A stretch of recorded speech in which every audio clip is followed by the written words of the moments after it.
suffer not the alien, the mutant, nor the heretic to live. Such words are often spat by the priests of the Adactus Ministorum, the ecclesiarchy, as a rallying cry to humanity. Ask any common imperial citizen if they can spot the Xenos, the mutant, or the heretic, and they will reply with absolute zeal that yes, they can. For can everyone not see the taint of corruption upon the heretic? Can you, dearest listener, not see the disgusting malformity of the Xenos? Apparently not. As with most things in the Imperium, it turns out the answer is a lie. If they truly saw these changes, Tyranid gene stealer cults would not be a threat, and chaos rebellions would never take root. Imperium would be a far safer place. And there's that question again. Why?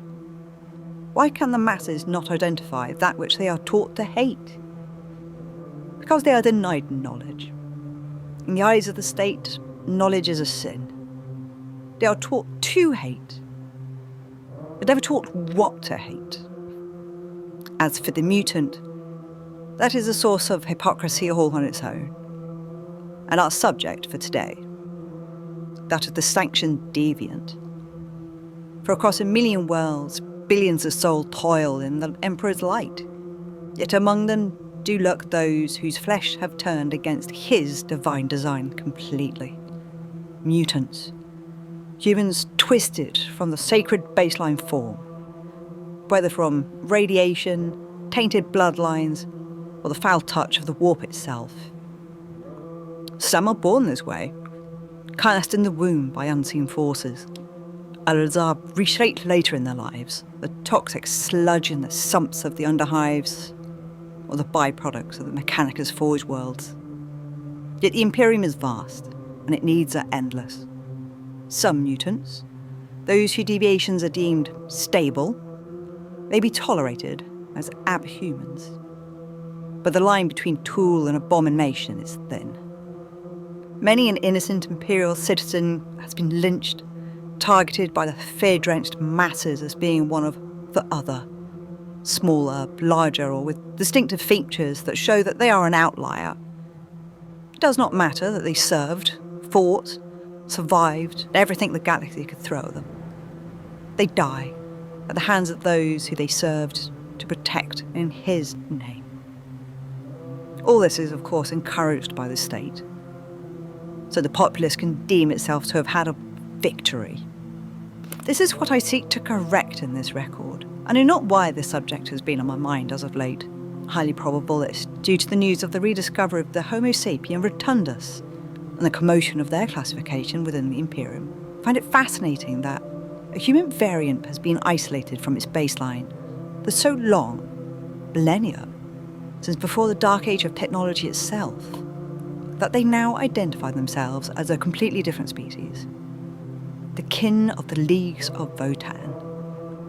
This in itself will cause headaches for the Order Xenos of the Inquisition, the biologists of the Mechanicum, and the High Lords of Terra themselves, having to deal with that political storm. However, as always, request to obtain all I can on their origins, current status within the Imperium for use in future chronicles, and what little I have will be discussed later. For the subject of the Abhuman is something for both the now and the past, yet it fits neither category perfectly. It is simply a reality that exists, but is often hidden, swept under the proverbial rug. Imperium hate the mutant. It cannot survive without them. I've spoken much in my chronicles regarding humanity, but only in terms of his genecraft, the Primarch Project, his Legio Contagious, and their replacements, the Legio Astartes. But countless humans have died and continue to do so in his name. They are rarely mentioned, let alone praised. They're simply used. Well, I say no longer. This penned work may not be that of pure chronicle, but still, I feel a statement needs to be made. Whether anyone reads, listens, or takes note is another matter, but at least my conscience will be clear. So here it is, a record on the permissible deviants, cataloguing the sanctioned Abhuman. I debated much on the order in which to detail the Abhuman. and so not a way as to pertain any favouritism or get dragged into any of the political discourses on the matter. In the end, I decided to do it in a sensible and easily categorised way. Height order. As such, we will start with Homo sapien minus, or Ratlings in Low Gothic, whom I was somewhat surprised, given their name, that they are not humanoid rodents. I had mental images on first hearing of their kind of armour-clad, black-furred monstrosities scuttling around in the sewers of underhives, worshipping warpstones and chattering away in brutish, broken Low Gothic. They are in fact the complete opposite. These Ratlings, also known variously as Bruntlings, Stunties and Heartlings due to their size, along with less charitable ethicics, are a sanctioned-out human strain whose ancestors diverged millennia ago in a world blessed with abundant harvests and gentle climates. Generations of comfort and inbreeding produced a people of short, round, gregarious and notoriously hedonistic people. Their appetites for food, drink and mischiefs are legendary among those who know them at all, let alone their kleptomania. Yet for all their vices, the Imperium tolerates them for one simple reason above all. Ratlings are the finest natural marksmen in the galaxy. Elite marksmen, whose feats border on the miraculous. Their rifles are often heavily customised, decorated or outright stolen from baseline human regiments, Mechanicus Tag Martha, or even the scouts of the Astartes themselves. Their homeworld, Orn's world, lies in a segmentum obscurus, a pastoral planet repeatedly ravaged by war. It's still considered the cultural heartland of their kind, when the forever damned and cursed Abaddon the Spoiler launched his 12th Black Crusade, later known as the Gothic War of 139 to 160 and 41, per the imperial calendar. Orn's world became a target. Chaos forces sought the ancient artifact known as the Eye of Night, once worshipped by Ratlings in pre-Imperium era, echoing this disaster centuries later in the climactic end of M41. The Mites of Blood, the fallen Astartes renegades, repeated the tragedy. Over 90% of the population was slaughtered before Imperial reinforcements could arrive. The fact that Ratlings survived as a people is considered nothing short of miraculous, but a sure boon for humanity, for the marksmen would surely be needed. These Ratlings serve primarily in the Militarium Auxilia, a subdivision of the Adeptus Militarum, whose sole purpose is to segregate the Abhuman from the baseline humanity and create specialised regiments and kill teams based on the Abhuman's skill and stature. Such regiments of the Minimus include the Craddock Rangers, the Cyprian 5th Light Infantry, and even the full 12th Minitorum Supply Division. The halflings of that particular division have become such well-known cooks that they forego the front line and focus on upkeep of morale and keeping bellies full. An army does indeed march on their stomachs, after all. It is their use of cooks and scouts that also gives them a somewhat praised role within the ships of the Navis Imperialis. Their short nature and instinctive navigations mean that they can quickly travel from the lower decks to the captain's private quarters completely unseen and unnoticed, in their rat tunnel highways and secured passageways. These forms of sanctioned variants of the baseline humanity are highly valued for their stealth, scouting and unmatched marksmanship. Their presence, however, often correlates with spikes in petty theft, gambling and black market activity. But the cost of all this is outweighed by the skills they bring. They are silver-tongued negotiators, crafty smugglers and fiercely protective of their own kin. They manipulate supply lines, morale and officers alike to best suit their own needs, and that of the regiment they serve in. Next in our given order are the Homo sapiens rotundus. Even though they themselves do not want to be counted within humanity's classification of abhuman, they do still deserve to be counted and mentioned herein. As previously mentioned, once further information has been obtained, I'll happily relay this information and correct any misinformation carried herein. But as ever, I work with what I have.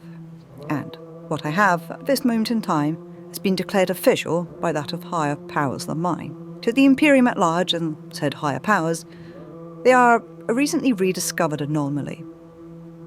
To the race themselves, they are simply the kin, a people shaped by necessity, bound by memory, and guided by the wisdoms of their ancestors. What scraps information I can obtain is that their story begins in a distant haze of the Dark Age of technology, when humanity's reach exceeded even its own imagination. In those days, the great stellar mining fleets pushed into the galactic core, seeking resources in regions where radiation storms, gravitational anomalies, and cosmic hazards made ordinary human life impossible. To survive these extremes, humanity did not send its own per se. It created something new. The kin were genetically engineered, not as slaves or as soldiers, by a specialised alteration of humanity, built to endure what unaltered humans could not. Their bodies were crafted through what has been called clone sky, intricate genetic templates that ensure stability, resilience, and uniform excellence in this genetically altered variant. Each clone sky template being a masterpiece of bioengineering tailored for a specific role within their kind. Where other human offshoots mutated or decayed, the kin remained stable. Their genetic lines were not merely preserved, they were curated. The kin stand as a reminder that humanity's past is far stranger than its present. But the true marvel of their civilization is not in their genetic mastery of their own DNA, but of the minds that guide them. Deep within every hold lies a Votan, an ancestral core, a vast, self-evolving data construct containing the memories, personalities, and accumulated knowledge of generations. These are not simple machines. They are the distilled essences of the kin's forebears, preserved in quantum-layered logic matrices. We know little to nothing of these devices. What I have heard of them, though, being as learned as I am on our past and the mistakes made therein, this does sound like the work of the accursed abominable intelligence. A blasphemous machine that does not just think on its own, but thinks in the voices of the long since dead. Echoes of the Necrons and their veneration of the past over present or need of a future spring to mind. But I will not dwell on such conjecture. It is unbecoming. What I can say is, in the end, the League of Votan are not a new power rising, but an old one awakening. Another similar trait they seem to share, that of the Necrons. They are a civilization born of humanity's greatest age, shaped by its greatest long-lost technology, and guided by the voices of their past. As the galaxy burns yet again, the kin stand resolute, children of our ancestors, heirs to forgotten knowledge and survivors of 1,000 catastrophes. The question that does forever plague me is, once again, why? Why now do they reach out and seek contact? Only the ticking of the chronometer will inevitably tell. Next are a subspecies that exist so obscurely that even their name is spoken by but a handful that care to mention them at all. Among these shadow branches of humanity are the Homo sapien Hircius, or more commonly known as the Felinids. For what scraps of records I can obtain, these abhumans have their origin buried deep in the dusts of the Dark Age of technology, much like the Votan, believed to have been engineered during humanity's Golden Age, pure scientific hubris. Their creation involved the sacrilegious splicing of human DNA with terrestrial feline genetic material. But the exact purpose of this experiment has been lost to time. Some scholars speculate that the Felinids were designed to survive the harsh conditions of their homeworld, Carlos McConnell, a colony world whose environments may have demanded heightened agility, reflexes, or sensory acuity. However, it is equally likely that they were crafted as exotic slaves or pets. Either way, the point is moot, as we simply do not know. Either way, in truth, the Felinids emerged as a stable abhuman strain, neither mutant nor xenos, but a barely sanctioned offshoot of humanity. Due to unknown reasons, whether redacted or simply forgotten, they were forbidden to leave their homeworld. So, to most of the Imperial citizens, their Felinids are little more than rumour. So much so that, when I reviewed several records, there appears to have been con artists who have tricked the gullible or the morbidly curious members of the Adeptus Administratum, or the Mechanicum Biologists, into buying and then cataloguing into official record fake Felinids remains, when they were in fact human corpses crudely stitched with animal skins. As stated in previous chronicles, and will forever be stating, always trust your sources. Of the few encounters I could find and have independently confirmed, was frustratingly taken from a Xenos, in this case a mercenarial Kroot, named here as a Dayak Crack. The Xenos noted that the Felinids were calm under fire and had a lethal efficiency in close quarters, yet it admitted it could barely distinguish them from baseline humanity. It shudders to make me think that the blasphemous eyes of the Xenos, humanity's branches are all but indistinguishable, but then disgusting forms themselves are so buried. To the Imperium, however, such distinctions can mean the difference between acceptance and extermination. Despite their rarity, Felinids have served within the Militarum Auxilia, much like the Ratlings mentioned previously, where their said agility and composure under fire made them formidable soldiers and loyal protectors of high-ranking officers. Next in order, a variant I have briefly mentioned in previous works, but I will go into more detail here: Homo Navigo, the Navigators. Among the countless souls who serve the Imperium, there exists a caste so ancient, so indispensable, and so feared that their very presence reshapes the course of humanity's destiny. They are, of course, the Navigators, Abhumans born with a third eye, heirs to a genetic legacy stretching back to the dawn of our lost epoch, the Dark Age of technology. Without them, the Imperium would be blind. Without them, its fleets would drift helplessly in the tides of the warp. These variants have created noble families and grown into powerful institutions, each guarding its genetic purity with a near fanatical zeal for fear of losing their gift. Their bloodlines were carefully curated, their marriages arranged, their secrets protected, behind layers of ritual and tradition. To outsiders, they are aloof, even decadent. Their importance is unquestionable. To the Imperium's greatest warships, its merchant fleets, its pilgrim convoys, all depend on the Navigators. Without them, interstellar travel would collapse, entire sectors would starve, worlds would be abandoned, lacking its much-needed reinforcements. Navigators stand at the heart of every warp-capable vessel, their minds locked in communion with the Imperium. They follow the Astronomicon, the psychic beacon projected by he himself who sits upon the throne. They use it similar to that of a lighthouse in the storm. The task is perilous, but the warp is alive, shifting, and ever hungry. A moment's hesitation can doom an entire fleet. Yet the Navigators endure, their senses attuned to dangers no machines can predict. Their lives are long, extended by their mutation, but not easy. Age brings power. There are dark rumours as to what is exchanged for this power, but the warp grants nothing for free. Prolonged exposure to the warp is said to twist their bodies, warp their features, and deepen their connection to the Imperium. A navigator may live for centuries, but each year draws them ever closer to the thing that they truly are, a creature of both the flesh and of the warp.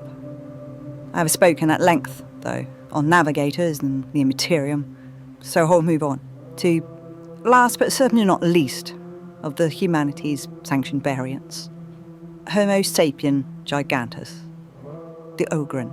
These Abhumans are not born of design, but of the crushing demands of hostile worlds.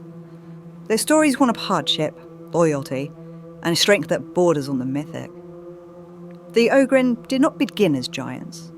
They began as ordinary human colonists, scattered across the galaxy during humanity's original long march. The summidy settlers found themselves on worlds where gravity pressed down on them like an iron fist. But the air was thin, the soil barren, and survival demands more than ingenuity commanded transformation.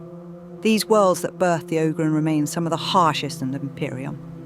High-gravity planets where every step is a battle against the crushing weight of physics, but the environment itself culls the weak. They have forged the Ogryn into beings who can endure punishment that would break even the hardiest human soldier, augmented or otherwise. Their resilience is not merely physical, it's cultural. Hardship is the air they breathe, the soil they tread, and the legacy they inherit. Generations after generations, their bodies adapted, bones thickened, muscles swelled, heights soared. Their minds, however, did not evolve in the same direction. As their bodies grew stronger, their intellect simplified, leaving them with a childlike clarity that the Imperium would later find both frustrating and invaluable. Thus emerged the Homo sapien gigantus as we know today, towering, powerful, and resilient beyond measure, not engineered or sculpted by science, but shaped by the merciless hand of nature. To understand the Ogryn is to understand its aforementioned simplicity. It's not a failing, but a kind of purity. They see the galaxy in direct, uncomplicated terms. Orders are to be followed. Friends or litlins are to be protected. Enemies are to be smashed. Their loyalty, once given, is absolute. When an Ogryn calls someone boss, it is not a title, it's a bond. Despite their fearsome appearance, there can be a gentleness to them, a warmth that surprises those who take the time to look past the brute. In a galaxy drowning in paranoia and treachery, such sincerity is rare. On the battlefield, though, is where the Ogryn becomes a force of nature of their own, where lasguns fail to halt the enemy and morale begins to crumble. Commanders unleash the Ogryn. They charge with unstoppable momentum, shrugging off wounds that would kill a normal soldier. Their ripper guns roar like thunder. When ammunition runs dry, the weapon becomes a club, a role it performs with terrifying efficiency. Some Ogryns are trained to greater discipline, becoming Borgrins clad in heavy armour, their shields forming a living bulwark against the enemy fire. Others, blessed with slightly sharper minds, rise to the ranks of Boneheads, leading their kin with a rare spark of basic tactical awareness. Subtlety is not their strength, but victory often is. Over the millennia, different Ogryn populations diverged, shaped by the needs of the regiments that they were assigned to. Yet, no matter the variation, the essence of the Ogryn remains the same: strength, endurance, and loyalty. There are other forms of variance found throughout the Imperium. These variants are so hyper-specific that their uses are minimal.